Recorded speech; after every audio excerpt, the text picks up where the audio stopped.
Yung Rolls Royce na ba na yan na puti, may payong din? Meron.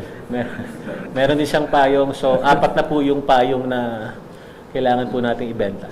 During the implementation of the search warrant, everything was recorded using the body cameras of the Bureau of Customs. So, makikita niyo po doon kung merong forcible taking of any key, no? We provided them the copies of the search warrant, and before implementation, everything was explained to them what was the purpose.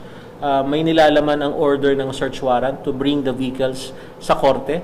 At nung pinaliwanag natin ito, bago lang tayo nagkaroon ng implementasyon doon sa parking facility mismo. So, we can review the body cameras of the Bureau of Customs. And I can categorically say na wala pong forcible taking of any key from anybody. Well, sir, clarify lang. We're talking about the keys for the 8 vehicles. Kasi meron po sinasabi ng mga sasakyan, yung iba po kasi in custody ng HPG, daw dito nakapark. So, ang hawak po ng ICI ay keys to those 8 vehicles po. Wala na, di ba? No, For other vehicles? yung 8 na to, no, yung covered ng search warrant, this continues to be under the custody of the Bureau of Customs. If you will look, may mga BOC personnel saka Coast Guard na nandyan to provide underguarding, no.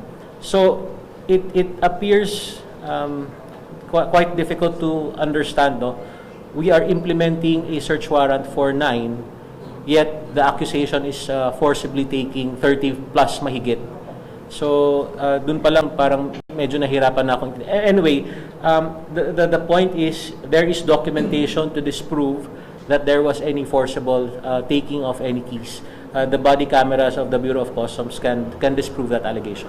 Attorney, may nagpapatanong na. Yung Rolls Royce na ba na yan na puti, may payong din? Meron din siyang payong. So, 4 na po yung payong na kailangan po nating ibenta.